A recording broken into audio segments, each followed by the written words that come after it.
NAR settlement 30 days after. Are we excited? No, are we excited? All right, come on, guys. Paralegals, attorneys that work for us, we have 3 offices in Manhattan, Brooklyn, working on Nassau right now, and Jersey. I am the Director of Business and Development. What we do well is we communicate, we follow, we respond. Mike, I'm kidding. How are you doing? You going through a divorce? Oh, maybe you're trying to sell a property.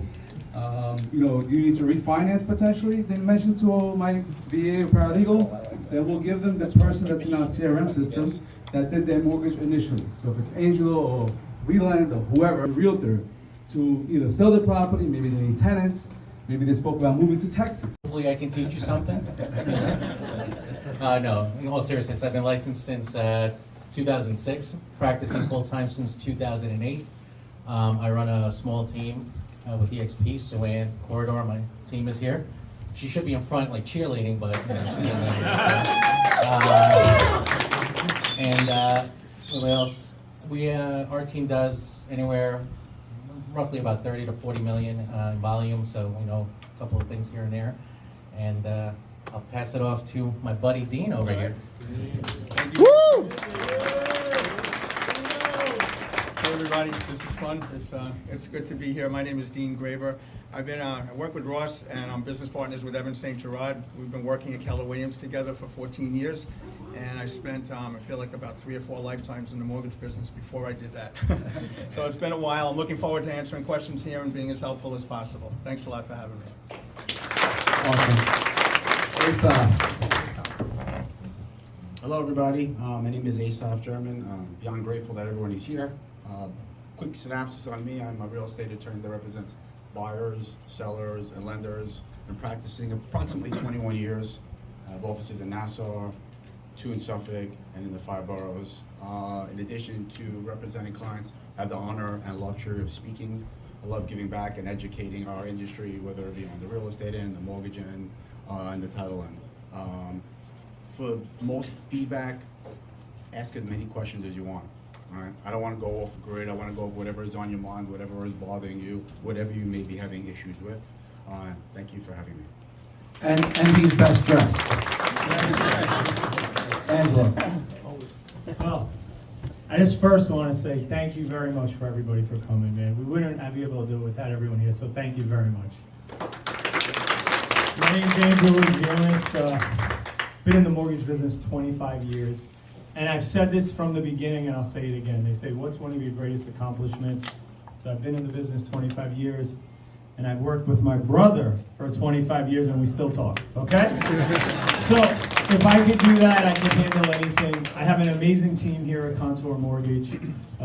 Couldn't do anything without them, from Demetrius to Brian to Joe to Alice to Jay, to Lou. I mean, we have so many great people on our team. And Greg, he's a new one that just joined our team. So Greg is somewhere over there. I just want to say thank you. But really, at the end of the day, my goal is very simple. I'm here to help the transactions flow. I'm here to communicate. I'm really here just to answer any questions you have and try to make everyone in the room look as good as possible with what you do. We're a team. It's all about collaboration. And one hand can't work with the other, and I'm blessed that I have the opportunity to work with so many of you in the field. All right, thank you very much. Honestly, as far as deal flow and stuff like that, I don't see that anything has really changed. Yes, the agreements are a little bit different. The explanation is a little bit more thorough. The explanation is a little bit more thorough and more detailed, I should say, not thorough, but just more detailed. But I don't see any difference. When I first started doing the new agreements after August 8th in New York, or around August 17th, whatever it was, I started talking to the sellers and saying, hey, this is how it was and this is how it is. And I don't know why I was doing that, because it was a habit that I used to know how to do it the other way. What I had quickly learned is they didn't know the other way. They only know this way if this is the only way that we're doing it right now. So a lot of the conversations were trial and error at the beginning with this for me. I even did some trial and error before this came live. After I signed listing agreements, I would talk to sellers in the living room or dining room and say, hey, listen, the rules are changing in about 4, 5, 6 weeks. I don't know exactly how they're changing, but they're going to look something like this, and I would explain it to them. And I practiced, and I saw where I lost them. by over-explaining certain things or talking just too far in the weeds. And, but other than that, business is business. They're hiring an agent, buyers are gonna come and show their home. I don't really see any difference. Marco, your turn. So, I think that's the part that changed, Dean, that conversation. So I think what's changed for us is, we have a lot of, agents calling now. Obviously, everyone has to call and say, hey, are you compensating any on your listings? And so that is definitely changed because now we're getting inundated with phone calls, right? Understandably.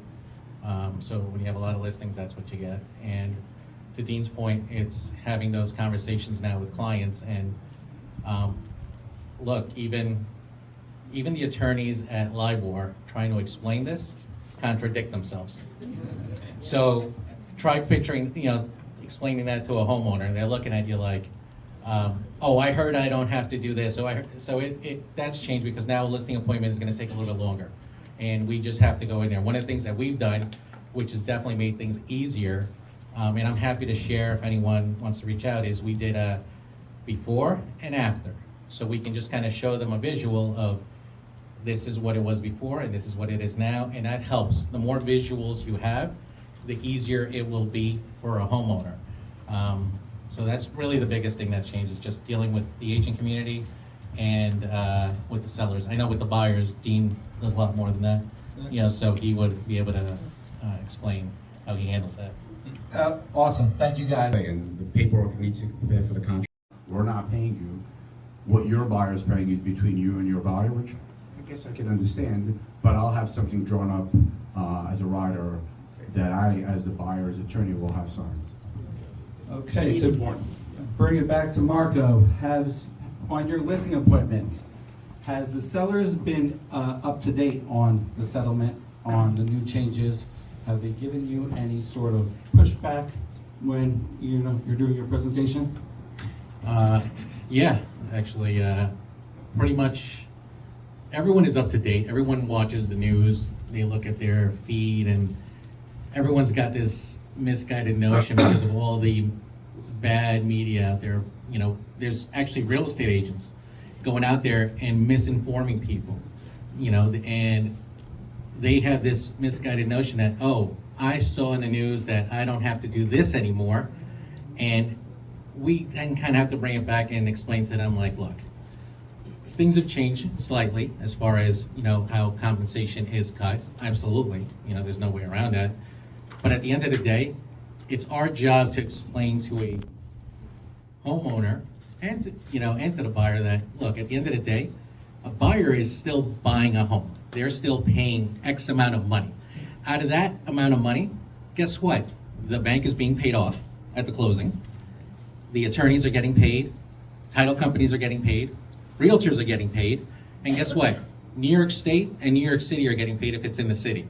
So, and if you're a buyer, you're paying a lot. You're paying your mortgage recording tax and a lot of fees that Asaf can kind of go into, but so things have not changed from that perspective. So if you're going to take the position, and I've had one in particular that, there it goes, one in particular that was, stuck their heels in the ground and was like, no, I'm not doing it.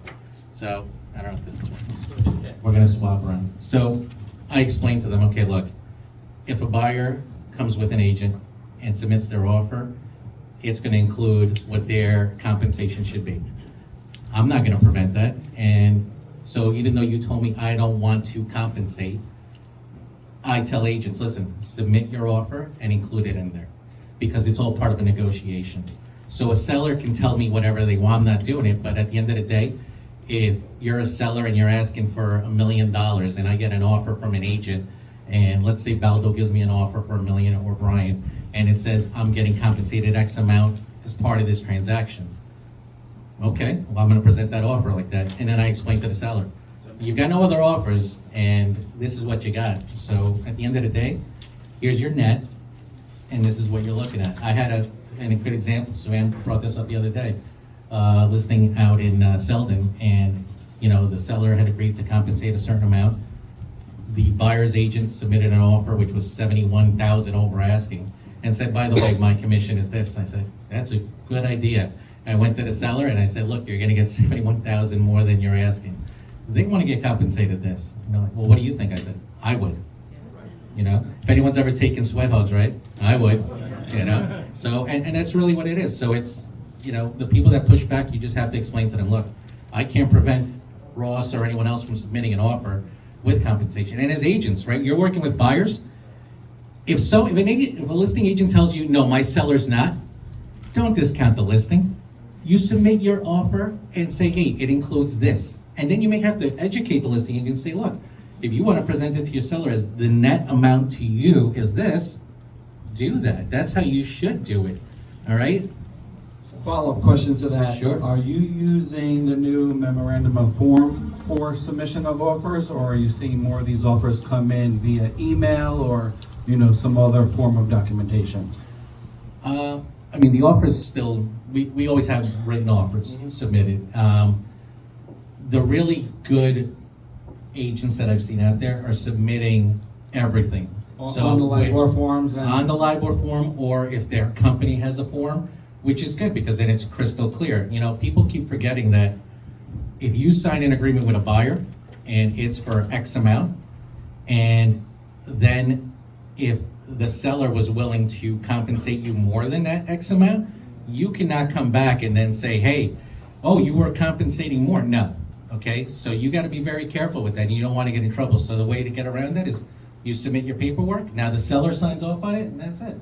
Awesome. Dean, same question. Are you seeing a lot of pushback from sellers at your listing presentation? You're great at objection handling, so take it from here. All right, I don't want to jinx anything, but I haven't had pushback yet. I'm sure that's going to happen Sunday. I have an appointment. Got to see the people. I asked them a series of questions, almost like pre-qualifying the seller for the motivation and what's going on, so I understand the whole story. One of the questions that I started asking them is, have you heard anything about the new regulations? And half the people say no. I said, okay, great, then I'll explain it when I come to see you. I leave it at that. If they say, well, yeah, I've heard a few things, then I have two questions. I'm like, what have you heard? So I want to know where I am with them. And then I'll ask, who have you heard, to see if it's quality information or, you know, just they heard it on the internet, you know, kind of thing. So I want to know what I'm dealing with before I get there. I don't know if that really changes exactly how I speak to them. I think it does. I don't have like really a plan if they answered A, B, or C, but it just guides me towards how involved I should be with describing, you know, and explaining all of the new changes. But I do tell them that the big changes, we used to negotiate for both sides, for the buyer and the seller, and there would be a total commission that we would discuss, one number. Now I can tell you that I work directly for you as I always have, but I'm only negotiating my commission.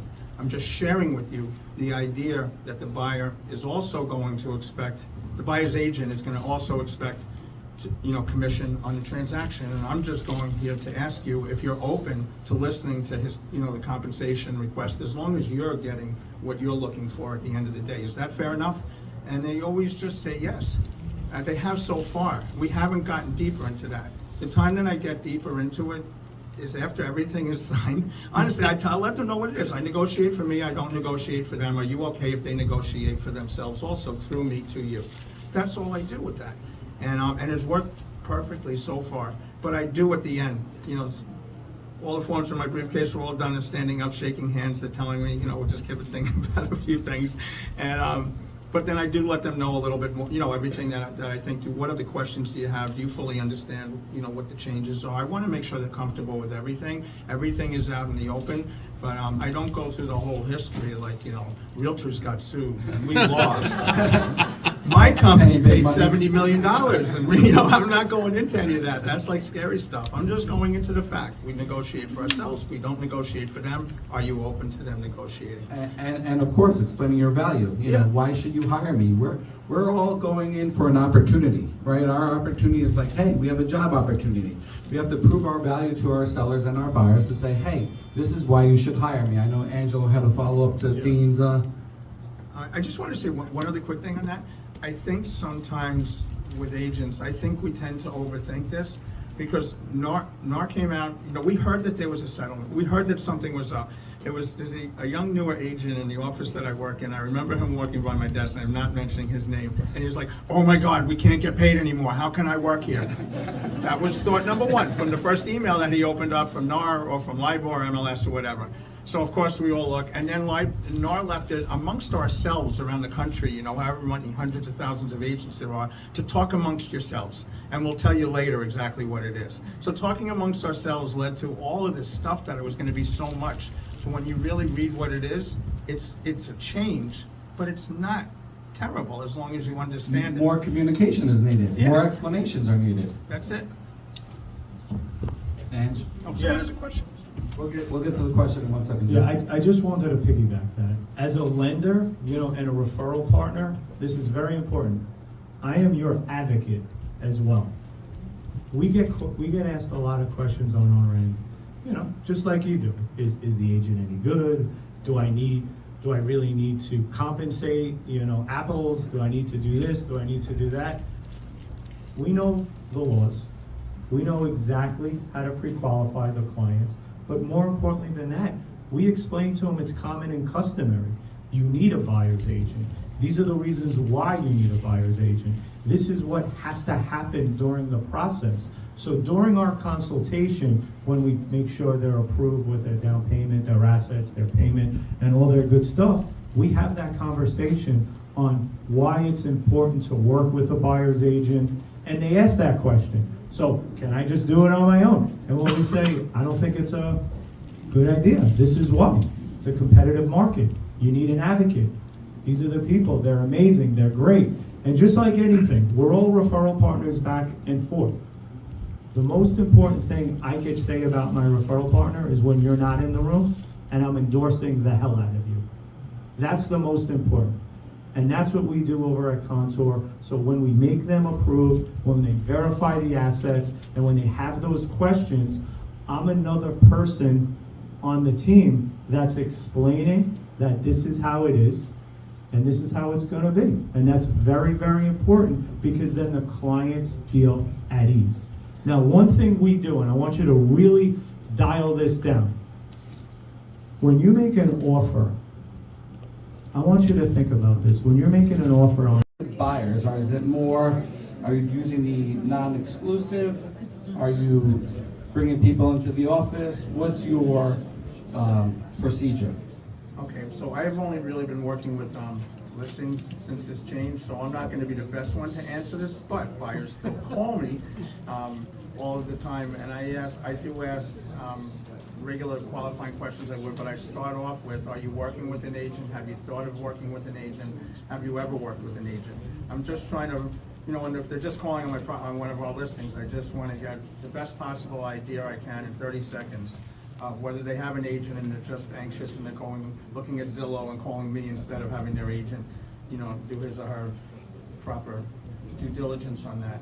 But Evan's had, like for our team, Evan sat down with a buyer yesterday.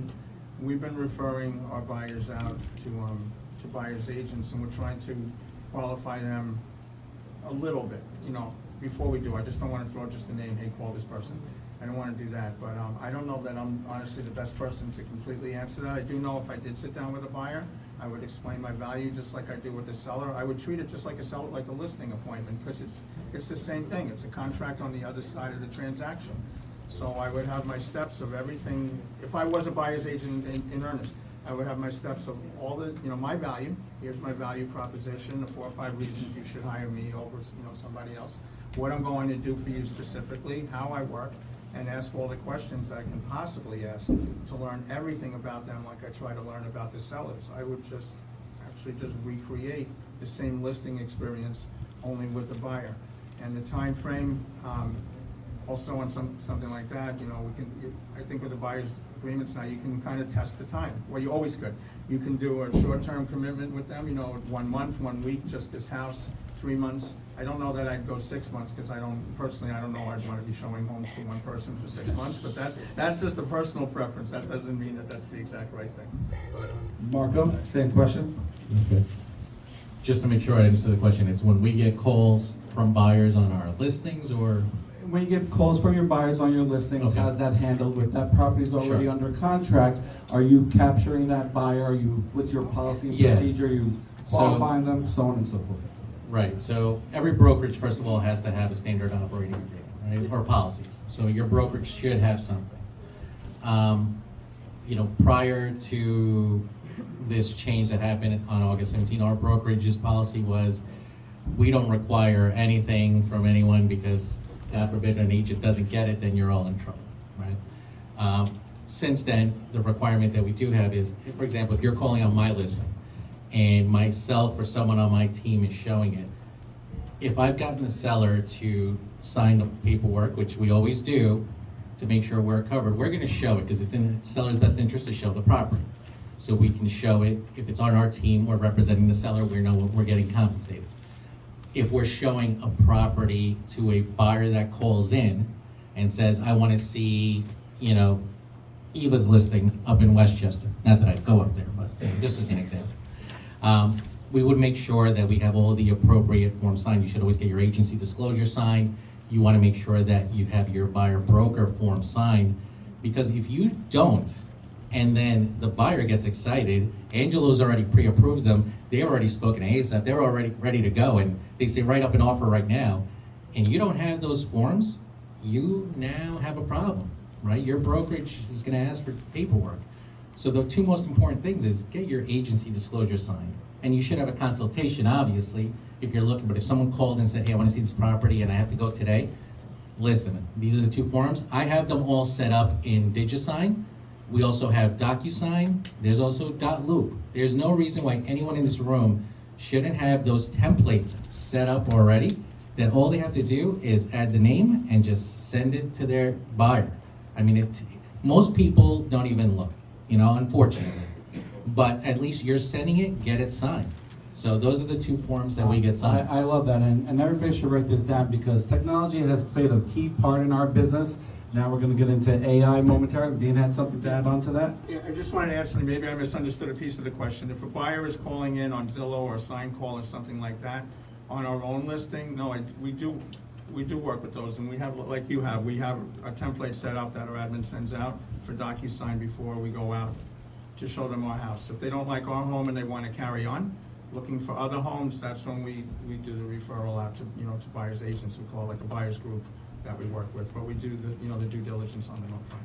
Awesome, and tell us a little bit, both of you, a little bit about the technology that you implement in your business. I know with AI is a little bit further along. Dean may not. I see Evan's laughing right there.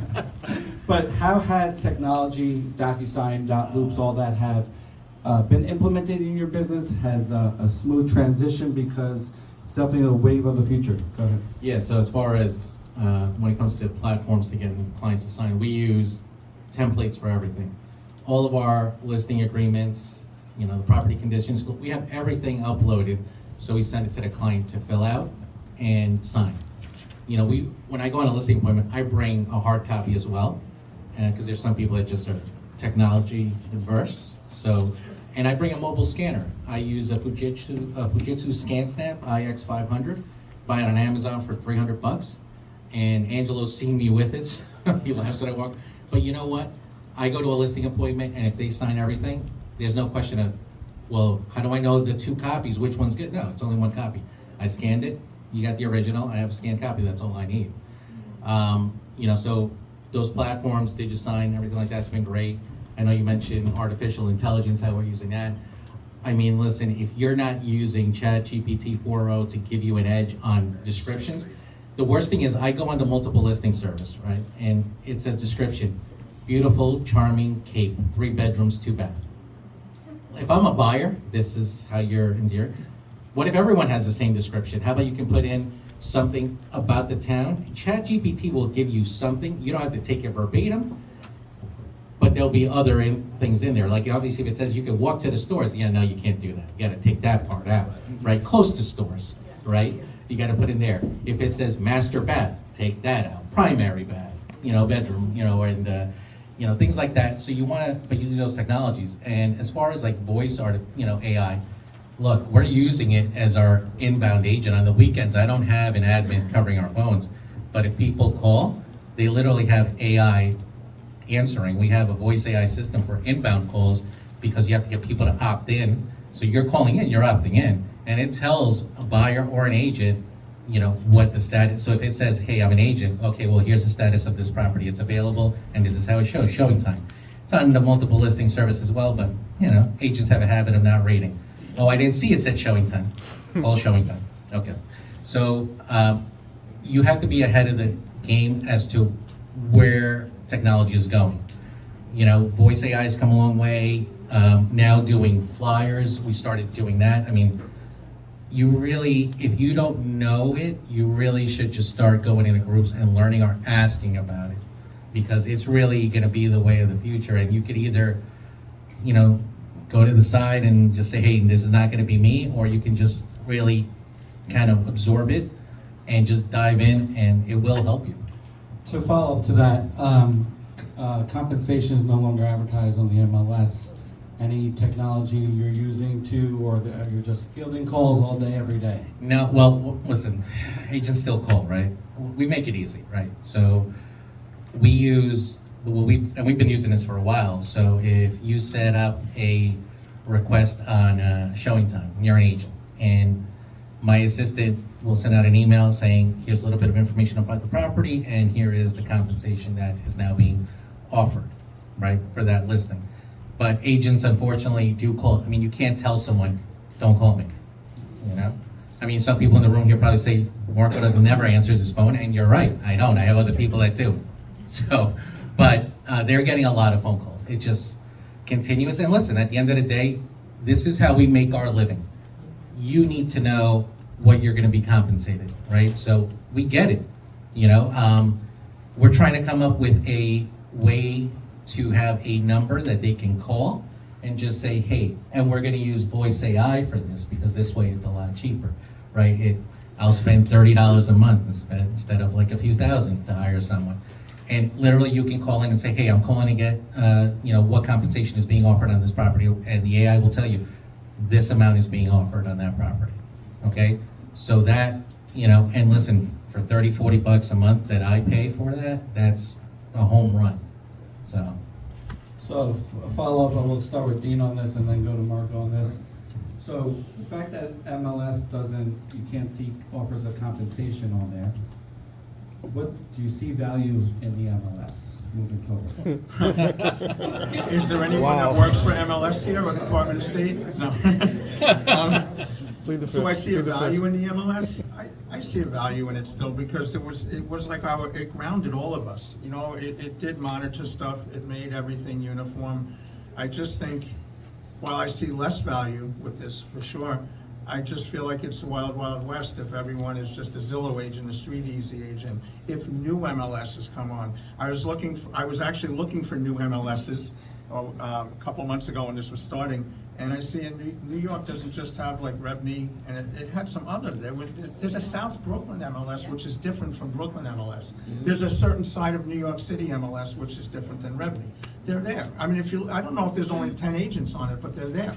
They're just there. And there's like New York State MLS, which is for whatever. That's the quirky one. It's just a weird one. But no, I see a value in it. I think it grounds all of us. I think it keeps us all in one central place. I think it keeps us all together. And I think that's the best answer that I can give on that. I do like the MLS. Marco, same question. Sure. Do you want me to take the opposing view? Is that what you're trying to do, Ross? I think you probably have one. No, I think that, the value is definitely less, right? At the end of the day, it's less because essentially we all have more work to do, right? Now, the MLS was supposed to be a way for us to be, co-broking, seeing what the compensation is. There were a lot more rules involved. I mean, a lot of the teeth have been taken away now. So it's like, at the end of the day, if you're just a licensee with the state, right? And let's just say you're a broker and you're a mom and pop, and you're like, is there value in joining this? When at the end of the day, I can go on an online platform, look at everything, and I don't have to be a member of the Brooklyn MLS, and now I can go in Bergen Beach, Mill Basin, see everything. I can go, and for Manhattan, I could see anything, and then I still now have to do the same thing that an agent would if I was a member of the Brooklyn MLS and I wanted to show a one key listing. I still had to call the agent and say, are you co-broking or are you compensating, right? Now you have to do that within our own MLS. So where is the value? And I think the industry is going to change. I know that, there's on the West Coast, they're trying to start up a new organization to compete with NAR. And I think that you're going to see a huge shift because agents are going to say, wow, our dues keep going up. We're paying all this money. We're asked to contribute to RPAC. And where did that go this year? Where it went is that you have more work to do. And, a lot of agents that I speak to just, their sentiment is, we just pretty much got screwed, And I know that there's gonna be people that are on the board. I used to be a board member. The other thing, what I meant by grounding with MLS is, and it's like the wild, wild west with the other ones, where I think some of these other MLSs, they just allow consumers to put their homes on there. You don't know what's valid and what information. So while commission isn't displayed there anymore, the status is. And I'll know that a home is new, it's back on the market, it's temporarily off the market, it's under contract, it's sold. Now, that's only as good as the agent input, I get it, but I would say it's at least 90+% correct. It's probably close to 98% correct on that. Maybe it's a day or two off sometimes. But as consumers call, we always say, consumers are looking at Zillow. We'll suggest to them that not all the data on Zillow is accurate. Some of these homes are sold. Sometimes Zillow just leaves homes on there so they can get more buyers to buy into their platform. So with the MLS, that is still regulated, and it's still, I believe, to be 98% accurate, very close to, fully accurate. So it's for that reason, another reason I was just thinking of supporting it, so. Thank you, Well- guys. There on the attorney side, Asaf and I always talk about our value, and one of the things I wanted Asaf to talk about was, what's the value of speed in this market and accessibility, and how does that win deals or kill deals? Great question. It's an incredible question. Well, one of the most precious commodities we have in our life is time, right? One thing you don't get back is lost time. And in our world, in any market, things are moving all the time. And I kind of have this, it's funny you asked me that question, because I have this conversation sometimes with some of the clients that aren't ready to sign the contracts that we got ready one day. And I tell this story, listen, nobody likes, because I love teaching. In addition to representing buyers, I educate. And I like educating the clients because I did a lot of things wrong in my life with the homes that I purchased. And nobody tried to screw me, just the people around me didn't educate me. And that's one of the reasons I love educating, so that our clients don't make the same mistakes I made in real life. People don't like getting pressured. This world is already stressful enough, right? So I like to kind of just calm them down and explain to them why they do need to sign. And this is a true story. I bought 3 houses in my life for myself and my family. Every house I bought, I looked at in a day, I checked it in a day, I signed it in a day, and I personally hand-delivered the contract myself, all in one day. What did that do? That it assured me that somebody else was gonna come in and scoop the house from me. It didn't cost me any money, I just knew what I was doing, and I got the house. But I'll be ready on Thursday, no problem. Well, actually, I explain to you why it is a problem, because the good likelihood the house may not be there on Thursday. And again, a lot of it is the delivery, without stressing anybody out, is I let them know that here in downstate New York, the buyer signs the contract first, and then we get the contract and the down payment to the sellers, and then the sellers sign. Until the seller signs, because again, I want to de-stress them, you have the right to say, I don't want to buy your house. We can make you buy that house. You know what the seller is doing while you're doing that? Showing your house to other people. All it takes is one person to walk into that house one time, like, I love this house. I'm gonna give you $20,000 more. That 1 second cost you $20,000 or losing the house. So when people are explaining that, guess what? They're ready to sign right now. And that's why a lot of the delivery and expediency and experience is important, right? Knowledge is power, right? You want to educate your clients, you want to make sure they're educated on what to do without stressing them out. They're already stressed enough. The world's already stressful enough. But with respect to expediency, I love Friday is my favorite day of the week. For contract purposes, I don't love Friday, because I know what happens if you don't sign contracts. And I explain, my staff is, where I got blessed in my life is the people in my life. I was talking about my staff of 15 paralegals that have between 18 and 39 years experience each. How I have these women in my life, I have no idea. I'm a super blessed guy. And I mean it, and it talks about the team, because it's all about the team in our world. In our world, there are so many moving parts. You're only one part of it, but we're all in the same field, on the same team. We're just playing different positions. That's why every position is important. That's why the more control you have as the agent, the more you'll make sure that nothing goes wrong. Or if it goes wrong, your teammates can fix it, right? So when I get those contracts, I need to make sure everything is signed. I try to get them signed by Thursday. If not Friday, I'll try to get an email to hand deliver it. And if the client tells me they're not available, we do our best to explain to them why they need to be available. And to piggyback quickly before about technology, when COVID hit, is once I implemented DocuSign, it changed my career, it changed my practice. I went from doing this much business to that much business. Why? Because things need to happen now, right? I'm at work till 5, great. You have lunch? Yes, we take lunch. Now, it sounds funny, but it's true. We DocuSign the contract with them at lunch, at home, wherever they may be in the world. Because as long as they can get to a computer or have a laptop, I could go over the contract signed with them. Because I let them know what happens if they wait another day or 2 or 3 or wait till they come back from vacation. The house is most likely not gonna be there, right? Or the likelihood it's not gonna be available. Or it's gonna be a possibility somebody offered 10, 20, 30, 50, $80,000 more. So technology changed on our end with the DocuSign. Everything needs to happen now. Yesterday. And it's the truth. And respect the contracts on Friday. It's very important that everything is signed before the weekend. Very important. And usually our communication with the other attorneys are very, very good. Cliff. I have a question here. Just real quick, I wanted to add that on. As a buyer's agent, when you're submitting your offers, as those of us do a lot of listings, make a phone call and say, hey, I just emailed you an offer. I found offers in my spam a week after we accepted an offer, and then someone will call me a week later and say, what happened to my offer? And I'm like, what offer? I go in my spam, I find it. Their offer could have been higher, and maybe they would have, came up more, and they didn't make a phone call, they literally just emailed it. The other thing is they email incomplete stuff, attorney information missing, outdated, pre-approvals, a lot of that stuff. Communication is very, very, very important. It's everything, right? In anything in life, in your relationships, in your work, and offers. It's all about communication. I'm old school. For a young guy, I'm super old school. I like talking to people. I built everything I have by communicating and speaking to people. So whenever we have clients, even on the weekends, agents text me. Asaf, have a new buyer or seller. It takes me 1 minute to call your client on a Saturday or a Sunday. Right? And then in case you don't know, I let you know what I need to get the contract going.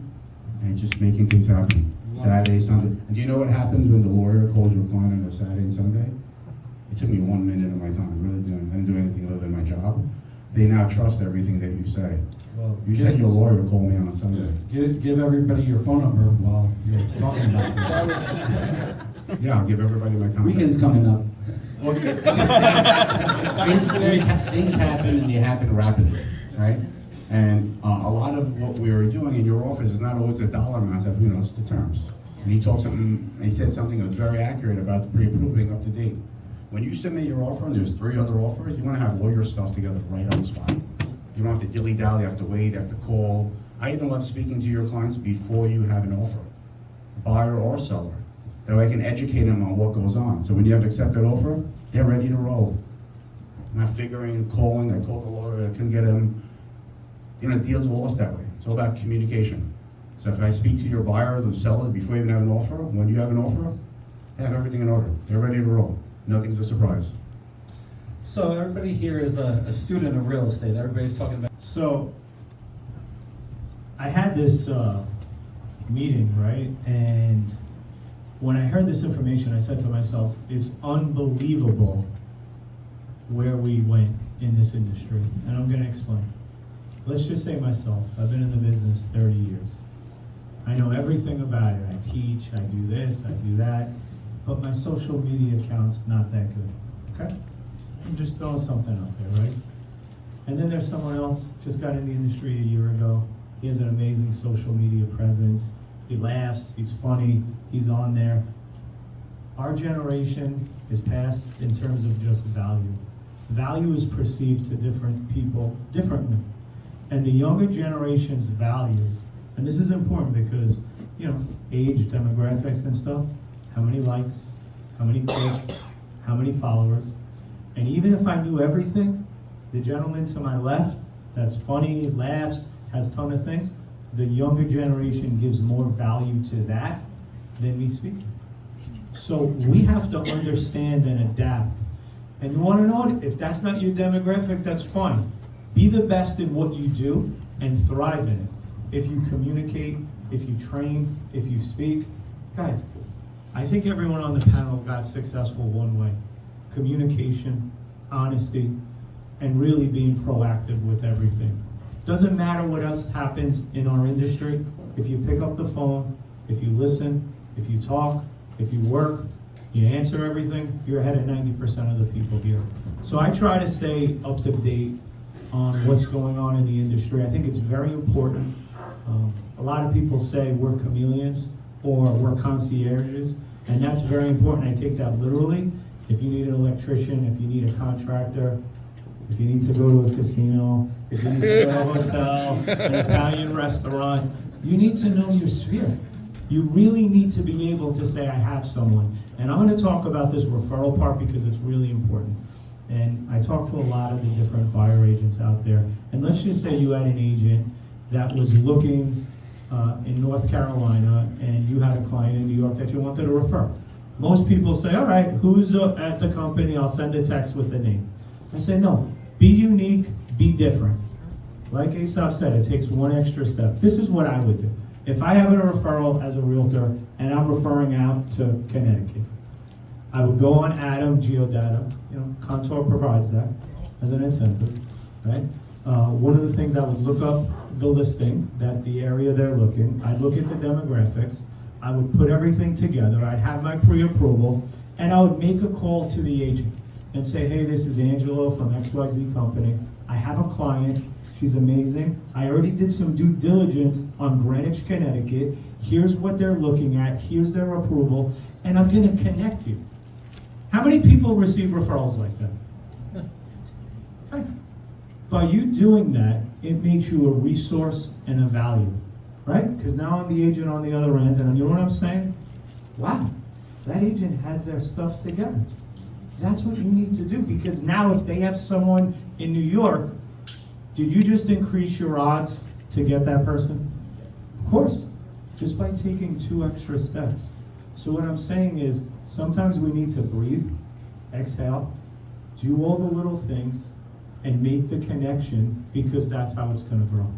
And that's very, very important. And that's why in my life, I've been blessed with so many good people, because I'm really trying to be of value, and I really care about everybody I work with. And that's important. You really gotta care with who you work with. So, thank you, Angela. So, each and every one of you are gonna answer this question. We don't have a crystal ball, but if we did have a crystal ball, where is this industry going? What's the next change or two potentially coming down the pike? Start with Asaf. Think about that one. Hold on. On mine, I just think because of the rules and regulations, I think people are gonna get a little sharper on what they need to do. Right? The information, whether it be on documents or forms or dollars, I just think there's gonna be more education, and our client base is gonna be more educated. So therefore, Oak Knowledge is definitely going to play a part in educating us in the future. I've already signed up for my next class. Okay, awesome. Dean, what do you see the next change coming from the realtor standpoint? I see the same thing where everyone's gonna really have to step up and learn their craft. And this is a sales job, it's a communication job, it's a skill job. Buyers and sellers look at us for information. We just can't follow them around. We have to all just be better agents. I'm not saying that anyone's not a good agent, I don't mean that, but just we all have to be better, smarter agents than we were before. I mean, especially on the buyer's side where they're signing contracts and sometimes they don't want to sign a contract. You need to get hired, and we need to do this properly. So I just think the education is gonna be, like Asaf said again, the education is gonna be the biggest thing. And people are gonna either rise to the occasion, or maybe some people leave the industry. I don't know, but either way, it's gonna be a better educated, more motivated, and I hope you know, everyone continues to get along and work with each other to help each other out in the industry, and I see a lot more of that happening too. And any sources or vehicles, whether social media wise, coaching wise, that you can recommend to get good information from to stay up to date on today's changes? All right, well, I could just speak for myself. I'm in a few different masterminds, and some of them are about accountability. Plenty of them are about objections, how do we navigate the business? So I'm in 3 different masterminds, full-time coaching. I would honestly suggest to everybody to get into coaching. I mean, there's Mike Ferry, there's Tom Ferry, there's other coaching schools. There's that are Joe out there. Sonona offering a lot of stuff Joe for free. Sonona, I'm sorry, all right, I'm sorry. I'm just No, saying. no, feel free. I'm sorry, No. but whatever it is, get into coaching, and I think in this business, we need to be coached and held accountable every single day. Every day that we're not, I feel like we take it half a step backwards, and that's not doing anything good for your clients. Marco? Thanks for stealing everything, Dean.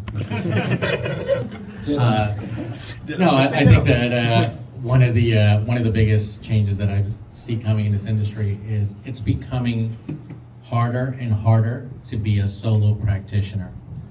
It is just the demands on the industry now are forcing you to either, you know, join a team, partner up with someone, become a group, and it's going to be harder. Like, if you want to have a work-life balance, you cannot do this all on your own. It's absolutely impossible. You'll get burnt out.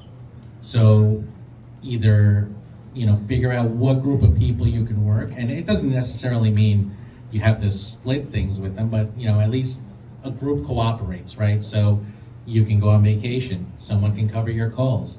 Maybe you guys can collaborate and hire a virtual assistant to make all those calls about compensation for you. So you're, you know, dollar producing activities, right? I don't know if anyone here raises their hand and says, oh, I make money by calling a listing agent to find out what they're paying me. No, you're not. All right, you got to prospect. You've got to meet people. You've got to be belly to belly. You got to have conversations with people. If not, you're not going to make money. So you need to figure out where you're going to evolve and be able to go in this industry and to be able to succeed, really. Awesome.